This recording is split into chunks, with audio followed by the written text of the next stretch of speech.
आज 1 एप्रिलपासून देशात नव्या आर्थिक वर्षाला सुरुवात झाली आहे. 2025-26 या आर्थिक वर्षात आजपासून देशात काही नवे निर्णय आणि व्यवस्था लागू होत आहेत. आजपासून देशात नवी कररचना लागू झाली आहे. या अंतर्गत 12 लाख वार्षिक उत्पन्नापर्यंत प्राप्तिकरातून सूट मिळणार आहे.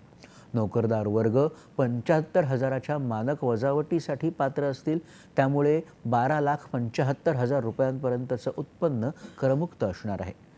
जे मोबाईल क्रमांक सक्रिय नाहीत त्याद्वारे UPI वरून आर्थिक व्यवहार आजपासून करता येणार नाहीत. त्याचप्रमाणे GST पोर्टलवर बहुघटक प्रमाणीकरण सुरू होणार असून ते अधिक सुरक्षित आहे. GST संबंधी घोटाळे रोखण्यासाठी आजपासून नवे नियम लागू होत आहेत.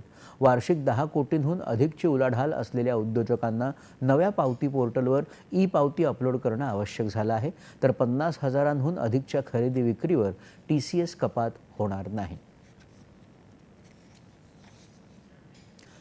केंद्र सरकारी कर्मचारी